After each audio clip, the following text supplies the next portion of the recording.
sebelum bicara tentang self healing itu, saya tak mengulang dulu soal cakra itu kan.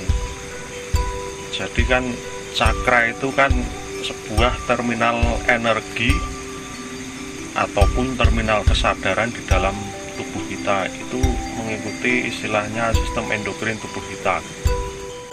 Ada, kalau saya sendiri itu pernah itu ada yang sakitnya itu, kemudian secara cipta, saya menggunakan cipta ya, sakitnya itu saya ambil, kemudian saya tanam di dibuang, kemudian ditutup.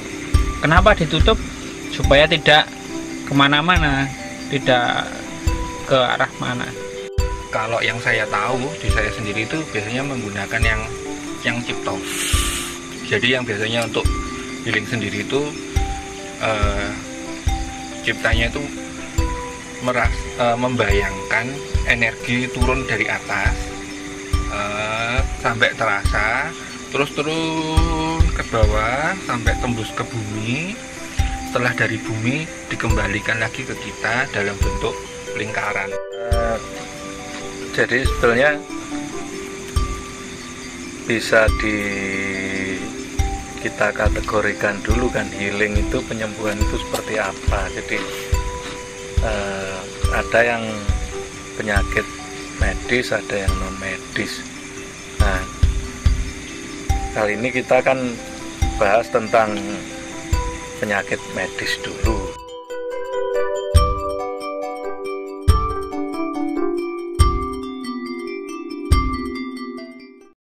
Selamat datang kembali di Cupu Channel Jendela Dunia.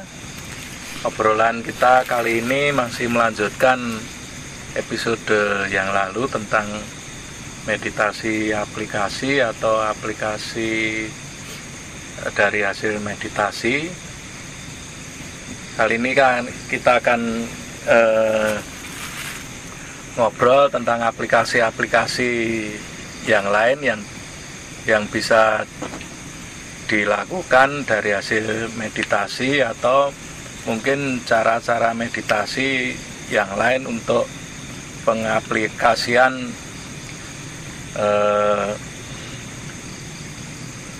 kebutuhan atau keinginan tertentu. Jadi kalau yang episode yang lalu ceritanya serem-serem tentang dunia lain, mungkin kali ini kita akan membahas yang ada dalam kehidupan sehari-hari. Contohnya misalnya untuk kesehatan atau penyembuhan diri sendiri atau yang dikenal dengan self healing. Dan kita akan lanjutkan juga dengan obrolan aplikasi-aplikasi macam yang lainnya. Kalau untuk self healing gimana Kang Tono ini ya? Jadi sebelum bicara tentang self healing itu, saya tak mengulang dulu soal cakra itu kan. Jadi kan cakra itu kan sebuah terminal energi ataupun terminal kesadaran di dalam tubuh kita. Itu mengikuti istilahnya sistem endokrin tubuh kita. Itu kan kalau di paling bawah itu kan, di tulang ekor belakang itu kan cakra dasar, itu kan muladhara. Naik ke atas itu cakra seks atau manipura. Naik ke atas lagi itu di pusar itu cakra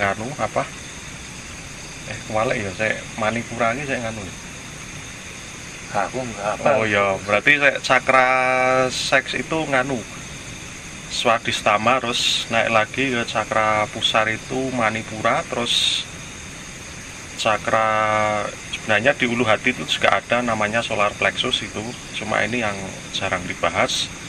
Terus naik lagi itu yang di dada itu cakra jantung atau sasahasra, terus naik lagi di tenggorokan itu visuddhi atau cakra tenggorokan, naik lagi di atas itu ajna atau cakra mata ketiga, itu di atas antara dua alis ini kan.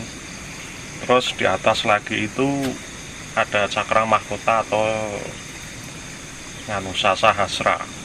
Sebenarnya di atas lagi masih ada cakra, itu kalau dibilang itu cakra apa, guru sejati atau pribadi tinggi, itu juga ada gitu kan. Nah, kalau untuk self healing itu seringnya itu kita memakai cakra yang di dada itu atau anahata itu kan. Itu sebenarnya kalau secara praktisnya gitu kan, kita tinggal fokus kan, merasakan bukan di jantung sih, cuma di tengah dada sini kan, dirasakan energi yang ada di sini gitu kan. Lalu kita salurkan ke bagian yang yang sakit itu di tubuh kita itu dengan syarat kita sudah bisa merasakan energinya. Kalaupun belum merasakan energinya terus kita niatkan untuk menyalurkan itu juga bisa, cuma itu belum optimal. Minimal kita sudah merasakan dulu putarannya atau getarannya itu yang di dada itu kan. Terus juga yang lebih penting lagi itu adalah kita harus bisa merasakan di manakah titik sebenarnya dari cakra jantung itu. Jadi kalau kita itu yang itu sudah masuk bukan sebagai terminal energi tapi sebagai terminal kesadaran. Kesadaran kita di cakra jantung itu seperti apa, bagaimana rasanya. Nah, kalau kita sudah mengetahui titik pasnya itu, nah itu lebih efektif lagi, karena kita sudah menganggap cakra tidak lagi sebagai terminal energi tapi terminal kesadaran gitu loh Mas Agung. Kalau saya itu sebagai dasaran untuk healing sih, kalau yang berbasis cakra. Mbak Sulis gimana Mbak? Ya, untuk meditasi yang ditujukan untuk healing, sebenarnya saya sudah di episode yang lalu sudah pernah share atau membicarakannya, yaitu dengan metode semedi pasrah atau semedi terapi. Ada yang mengatakan terapi, tapi kalau di saya itu namanya semedi pasrah. Karena ada dua, semedi doyo dan semedi pasrah. Itu yang semedi untuk tidur itu. Nanti di situ secara otomatis akan bergerak sendiri dan itu akan healing sendiri. Tapi ada yang khusus meditasi, maksudnya bukan khusus itu kita meditasi dengan tujuan untuk penyembuhan diri sendiri sudah tertentu, dikhususkan, itu juga bisa. Konsentrasinya itu seperti kita itu merasakan yang sakit itu ada. Kalau saya sendiri itu pernah itu ada yang sakitnya itu, kemudian secara cipta, saya menggunakan cipta ya, sakitnya itu saya ambil, kemudian saya tanam dibuang, kemudian ditutup. Kenapa ditutup? Supaya tidak kemana-mana, tidak ke arah mana. Itu juga bisa, itu meditasi dengan cara mengambil penyakitnya itu kemudian dibuang. Atau dengan kalau itu bisa untuk sendiri atau orang lain. Contohnya begini, Mas Rino gitu tenggorokannya sakit, kemudian ke saya lah, itu kemudian saya akan mengambil itu sakitnya, tenggorokannya itu akan saya ambil, atau diambil itu penyakitnya tenggorokan itu kemudian saya buang. Atau juga bisa ada energi. Kalau sakit itu biasanya warnanya warna aura atau warna istilahnya itu agak berbeda lah kalau dilihat dengan mata batin. Merah. Warnanya agak kemerahan, agak kucem gitu loh. Kemudian saya akan mengeluarkan sejenis aura itu juga, tapi warnanya berbeda. Biasanya sih Kalau enggak saya seperti biru-biru agak gimana gitu. Itu nanti otomatis akan saya arahkan ke tenggorokannya dan sampai warnanya akan berubah. Itu. Kalau saya seperti itu. Jadi meditasi saya gunakan seperti itu untuk healingnya. Begitu Mas Rino. Iya. Jadi kalau membahas tentang episode yang sebelumnya itu sebenarnya kan sudah banyak metode-metode yang bisa dikembangkan untuk aplikatif ya. Salah satunya kemarin itu kan yang pernah disinggung adalah Cipta Rasa Karsa itu sendiri. Nah, umumnya ketika kita untuk kesembuhan healing itu biasanya, kalau yang saya tahu di saya sendiri itu biasanya menggunakan yang cipta. Jadi yang biasanya untuk healing sendiri itu ciptanya itu membayangkan energi turun dari atas sampai terasa, terus turun ke bawah sampai tembus ke bumi. Setelah dari bumi dikembalikan lagi ke kita dalam bentuk lingkaran. Nah, ketika membiasakan istilahnya mungkin bahasa kerennya afirmasi mungkin ya, afirmasi atau daya ciptanya kayak gitu, itu biasanya bisa untuk menangkal penyakit-penyakit yang sifatnya ringan. Ringan itu semacam kayak yang kaitannya dengan kesehatan umum. Jadi kayak flu itu kan kaitannya dengan apa, stamina. Biasanya ketika melakukan hal-hal seperti itu staminanya kembali ke normal. Terus kemudian ketika kalau mau istilahnya ngobati orang atau menyembuhkan yang lain, tetap biasanya basicnya adalah pakai cipta. Jadi dari cipta itu sendiri kadang mengafirmasikan tempat mana yang sakit. Kalau saya itu kan pada prinsipnya, kalau saya biasanya kita gunakan itu kan gini, biasanya sakit itu karena ada penyumbatan. Nah, penyumbatan itu kalau longgar biasanya kan jadi lancar. Karena mindset saya kayak gitu, biasanya saya arahkan ciptanya itu ke tangan saya. Jadi tangan saya itu waktu saya kecil dulu malah saya mikirnya setrika apa gitu, kayak yang panas gitu. Nah, itu diarahkan ke tempat-tempat yang sakit. Biasanya untuk yang tapi tergantung daya ciptanya ya, daya ciptanya. Jadi daya ciptanya itu ketika itu tumus sampai akhirnya akhirnya saya menciptakan sing agak panjang background di belakang. Jadi gini, daya cipta itu ujungnya adalah wujud, terus kemudian rasa itu ke cinta kasih atau perasaan kasih, terus karso itu ujungnya di kerentek. Nah, ketika daya ciptanya itu sampai wujud itu, maka dia bisa membiaskan sesuatu hal yang kita ciptakan. Jadi katakanlah ketika kita menciptakan energi panas di tangan, terus digerabake ke tempat yang sakit yang umumnya itu karena penyumbatan, itu biasanya jadi terasa hangat dan segala macam, dan itu bisa mengurangi penyakit-penyakit yang basicnya adalah pembuluh darah. Cuman untuk masalah virus dan segala macamnya saya belum pernah nyoba juga ya, maksudnya bisa enggak kalau kayak gitu sih. Saya itu kan tergantung ke ciptanya lagi ya. Pada tingkat-tingkat tertentu ada juga itu yang saya pernah tahu, teman saya itu jadi waktu itu saya nggak bisa napas karena kesumbat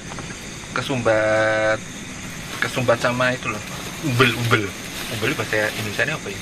Ingus, kesumbat sama ingus. Gila nih, iya. Nah, teman saya itu pakai gaya ciptanya dia. Jadi ini gelas aqua kosong, dibuang airnya gitu, terus ini ditutup sama kayak kain gitu, terus dia memindah ingus itu keluar dari saya, dan ketika itu dibuka ya itu memang penuh ingus jadinya, dan saya perasaannya plong. Saya sih nggak ngerti itu beneran ingus saya atau apa, saya nggak ngerti itu, cuman yang jelas saya habis itu napasnya jadi longgar, jadi enak, jadi semacam kayak gurah tapi nggak sakit gitu. Itu dia juga pakai cipta, jadi sampai bisa dari yang wujud non wujud terus diwujudkan lagi gitu. Itu sih itu pengalaman yang pernah saya tahu.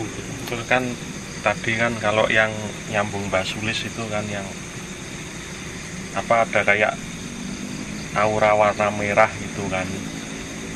Terus yang Mas Rino tadi bilang bahwa kalau itu siptanya sudah mewujud, nah itu saya memang aplikasinya itu malah keduanya. Jadi kalau misal saya nangani kasus gitu kan, ada warna merah itu, wah ini saya cari ini sumbernya dari mana ini warna merah ini. Memang warna merahnya misal di geger gitu atau di punggung gitu kan, tak matke terus kalau tak rasa ke nanti biasanya muncul kayak karena ada sosok gitu kan, karena memang saya kulinonya itu kan dari penampakan kayak warna itu, terus jadi nanti kelihatan ada wajahnya, nanti jadi sosok gitu. Walaupun itu saya sadari bahwa itu sosok itu ya memang mungkin bisa jadi itu beneran ada sosok yang nempel, atau memang itu karena visualisasi dari pikiran saya itu juga bisa. Yang penting kita menyadari dulu itulah. Nah itu pokoknya, nah terus ya wes istilahnya tak gebuki, tak cabut, tak pekso gitu kan. Terus habis itu baru saya isi energi yang istilahnya lebih cerah lah dari mana, misalnya warna biru atau warna hijau gitu kan.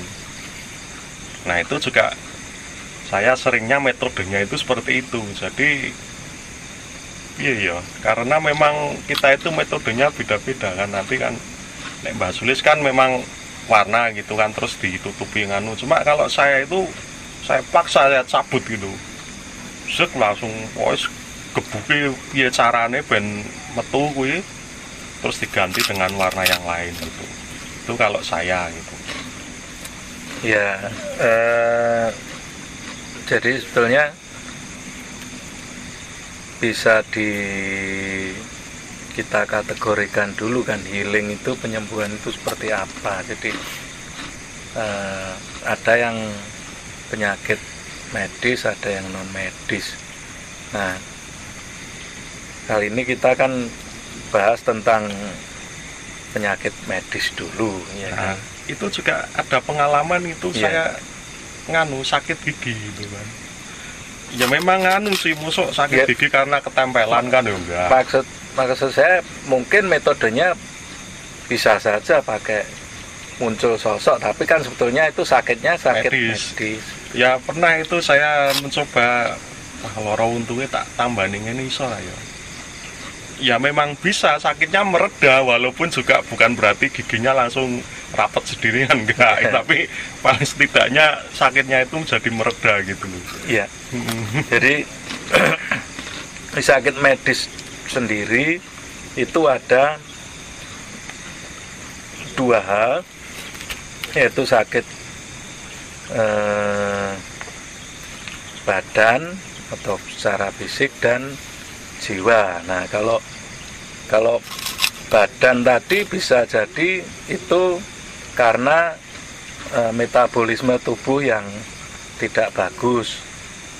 Kemudian ada yang karena virus tadi, itu berbeda. Kemudian kalau jiwa itu ya mungkin trauma, fobia dan sebagainya. Nah, itu jenis-jenis macam sakitnya. Nah, kemudian dari penyembuhannya itu pun ada beda juga.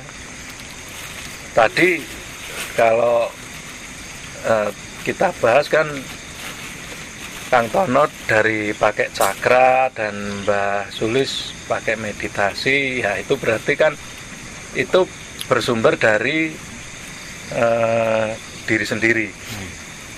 Kemudian ada yang tadi Mas Rino cerita dari energi itu dari atas nih Mas, terus turun itu kan berarti kan dari luar, katakanlah itu dari alam. Nah, kebanyakan kalau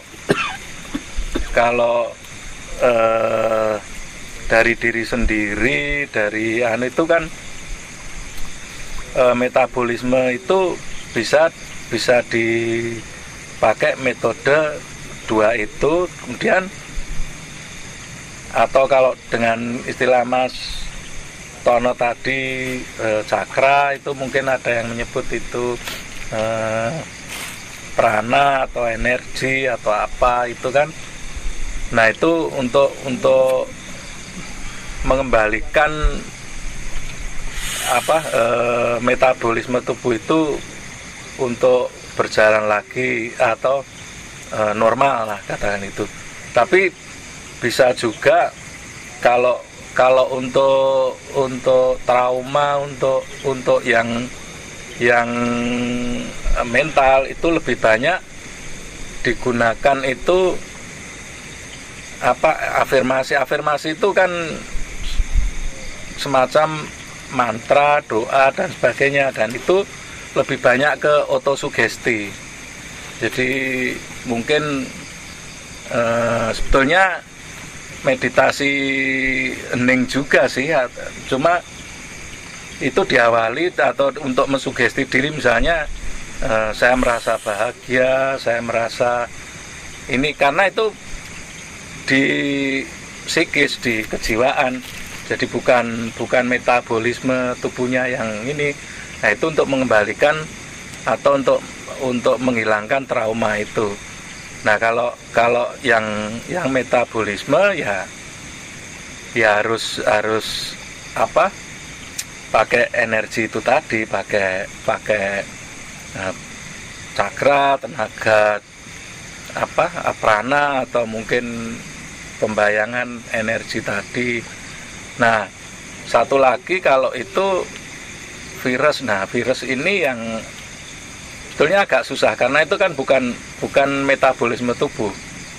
Nah itu kalau itu harus memang ada pendapat bahwa itu bisa disembuhkan dengan, harusnya itu dengan obat dalam pengertian bisa jamu atau apalah itu yang membunuh virusnya itu.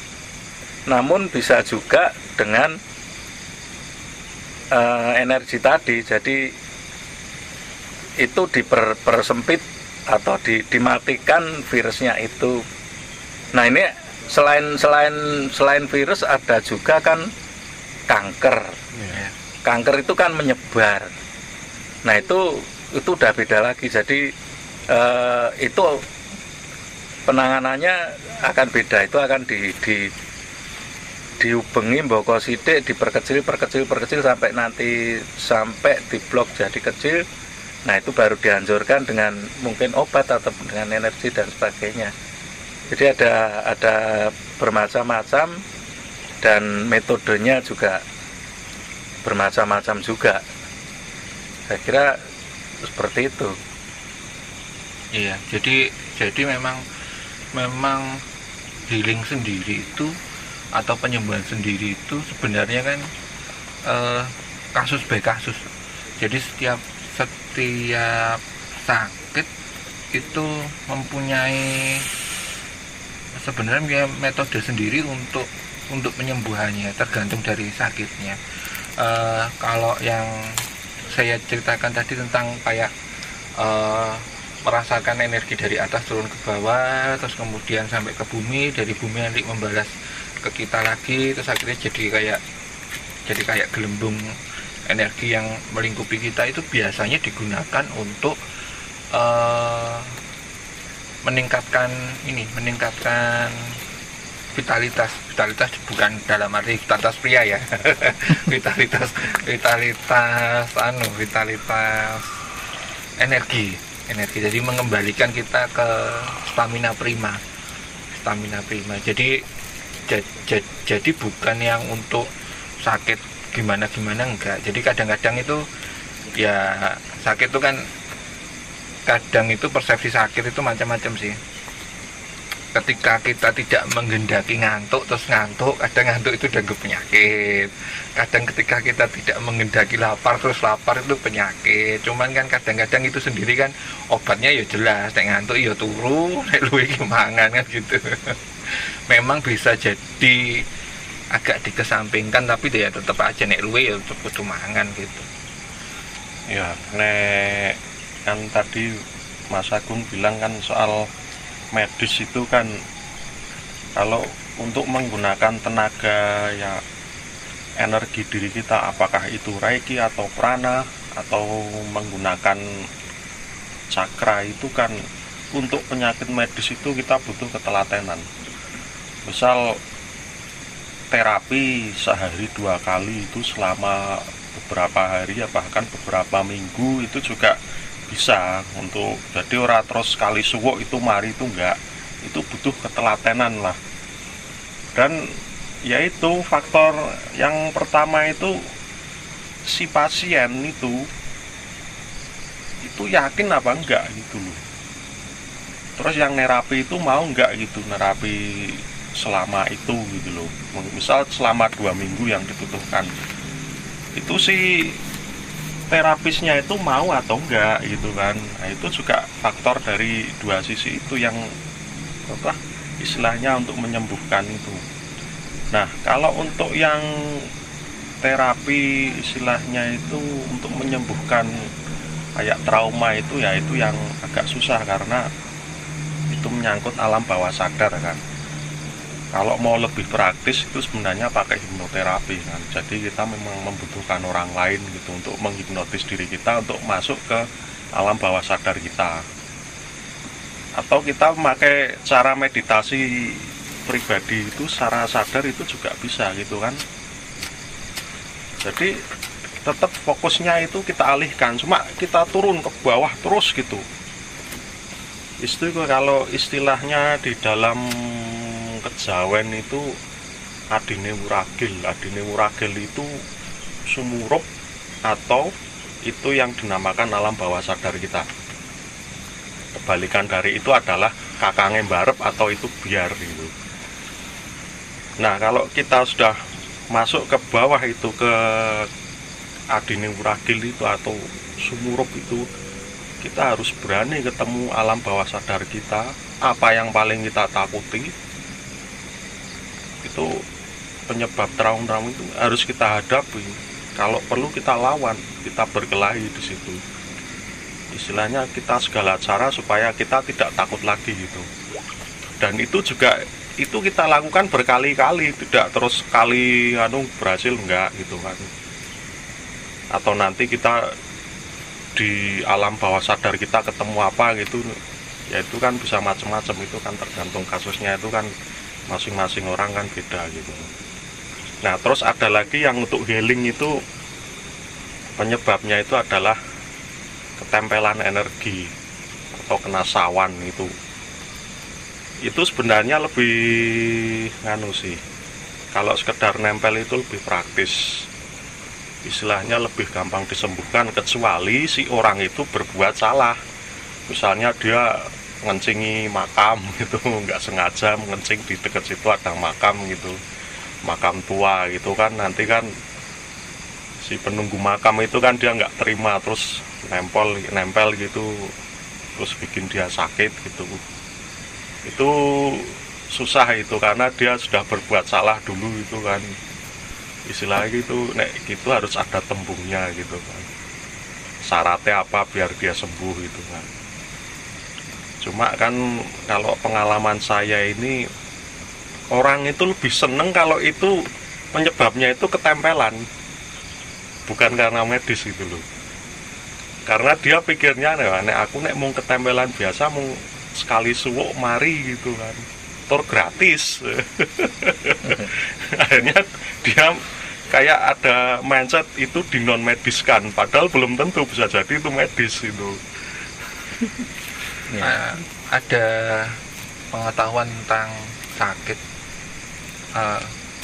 kalau nggak salah ini berdasarkan ilmu Jawa ya, cuman saya lupa bahasa Jawanya itu apa, jadi langsung pakai bahasa sehari-hari aja. Jadi yang pertama, sakit disebabkan kelakuan. Biasanya sakitnya itu kalau kelakuan itu kolesterol dan segala macam. Sakit berdasarkan kelakuan orangnya. 2, sakit berdasarkan virus. Sakit berdasarkan virus itu artinya dia tidak menjaga kebersihan, atau dia bekerja kelewat dari energinya dia, akhirnya dia ketika itu drop dan sakit macam-macam. 3, sakit berdasarkan pemikiran. Sakit berdasarkan pemikiran itu artinya dia sakitnya karena mindset dia, jadi karena ketakutan yang, katakanlah dia takut ketemu bose gitu, Dino kayak gitu, akhirnya jadi sakit itu juga bisa. 4, itu sakit dikarenakan sesuatu hal energi yang melekat ke dia secara tiba-tiba. Itu yang 4. Yang 5 itu penyakit karena dosa. Istilah dosa di sini tuh istilah penyakit karena dia kualat, nyalai apa dan segala macam, itu masuk ke yang 5. Kalau saya dulu diterangkan itu khususnya untuk yang 4 ini masih boleh ditanggulangi, tapi kalau khusus penyakit yang 5 ini dia diwajibkan untuk memohon ampun pada Sang Pencipta. Kalau dia, katakanlah kita ngobati tanpa si orang yang kena ini mohon ampun, itu kita sebagai yang pengobati kena ini ya, kena istilahnya siku lah, kena siku nih. Katanya sih begitu. Jadi 5 aturan dalam pengobatan itu. Kalau yang paling gampang itu adalah yang pertama sebenarnya. Sakit disebabkan karena perilakunya. Artinya perilaku itu ya, kalau nggak boleh makan pink ya jangan makan pink, kayak gitu-gitu, jangan dilanggar. Kalau sudah istilahnya usia 80 ya jangan ikut lari maraton, kayak gitu-gitulah. Jadi istilahnya memang sakit karena perilakunya. Nah, kadang-kadang kan sebagai kita sendiri yang kena sakit itu kadang-kadang karena ego dan segala macam, kita akan menolak sebab-sebab sakit ini karena apa. Ora, aku sik ngene. Ujuk-ujuk kita beranggapan kita kena siku. Wah, kabeh dijaluk sepuro ini tanpa berobat, itu kan juga jadi masalah gitu kan. Padahal penyakitnya kolesterol kan, kayak gitu-gitu. Ya itu kadang-kadang hal-hal yang misalnya dulu saya sempat diterangkan tentang itu penyakit di saya itu kan, sebelum saya healing itu kan ya meditasi sebentar, mohon petunjuk dulu. Iki sakjane iki kenapa gitu kan. Misal wah ada yang ngomong wah iki kena siku ki, misal iki jatahmu, ya wes itu saya tangani, atau wes itu jatahmu aja melu-melu kowe. Nah, itu saya langsung angkat tangan kalau gitu. Atau mungkin ada yang menjadi jatah saya di situ, saya healing, saya rituali sebisa saya, walaupun orang itu nggak sembuh seketika waktu itu, cuma kan saya sudah melaksanakan jatah saya, biar nanti sisanya itu diselesaikan orang lain atau si orang itu.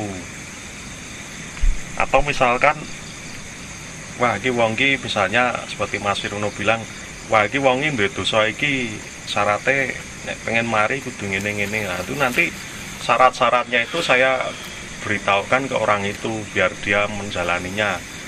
Yen percaya, kalau dia mau ya dia mau menjalani, kalau enggak ya udah, itu bukan urusan saya gitu kan. Jadi memang sebelum healing itu petunjuk itu penting. Petunjuk kita harus ngapain. Kalau kita diberi penampakan ini, misal kalau penampakan ada merah-merahnya gitu, terus langsung tak cabut jebul ada yang nahan kok sik aja dirituali ngono sik didelok sing luwih jelas sik penyebabnya apa lah itu nanti saya lihat sampai benar-benar jelas di rasa itu ada tek. Nah itu baru saya tangani ya, caranya ya seperti yang Mas Rino itu, kita mengambil doyonya itu dari atas itu, doyonya dari atas terus kita campur dengan doyo kita gitu, terus ya itu yang saya gunakan secara pribadi untuk menangani orang istilahnya pasien atau untuk diri saya sendiri gitu. Ya berarti obrolan kita udah berkembang dari kalau meditasi aplikasi itu kan lebih ke self healing, itu berarti kan bagaimana menyembuhkan diri sendiri. Nah kita sudah berkembang ke menyembuhkan orang lain. Menyembuhkan orang lain itu artinya metode penyembuhan, Mbak. Ya. Ada metode penyembuhan. Iya, ini ada cerita yang zaman dulu saya masih ikut guru saya. Jadi ceritanya itu ada 2 pasang kekasih kena leukemia. Si ceweknya sudah meninggal dulu. Nah, si cowoknya ini kan stres. Saking stresnya itu sampai dia tiap hari itu minum kopinya itu dicampur spiritus, tapi dia nggak mati-mati. Padahal leukemianya stadiumnya sama dengan pasangannya waktu itu, tapi pasangannya udah meninggal dulu. Tapi itu sampai berapa tahun gitu. Nah akhirnya dia berobat ke guru saya, sama guru saya itu diginikan, oh wah ini parah ini. Jadi dia itu disuruh, saya nggak tahu sih ini kenapa kok seperti itu syaratnya, nggak ngerti. Disuruh ngelepas kura-kura di sungai, itu satu. Yang kedua itu dia disuruh minum air cucian kakinya ibunya. Nah habis itu kan saya nganter tuh, posisinya dia itu kebetulan di, kalau nggak di Nganjuk ya di Kediri gitu, rumahnya si pasiennya ini. Saya nganter ke sana sama guru saya, ya rombongan. Nah sampai di sana itu ibunya ketika ngerti syaratnya anaknya kayak gitu nangis. Akhirnya cerita bahwa sebenarnya si anak ini adalah anak kesayangan ibunya, walaupun dia nuakalnya setengah mati dari kecil. Nah karena syaratnya itu adalah minum cucian kaki ibunya kan nggak tega. Terus habis itu tuh ibunya gini, ya udah gini aja, aku cucian kakiku, habis itu tak dongani le gitu. Karena ibunya itu nggak tega kalau lihat anaknya minum air cucian kakinya ini. Karena nah itu hebatnya, karena ketulusan ibunya berdoa itu bisa sembuh leukemianya itu. Kita cut dulu, ganti lampu. Oh enggak.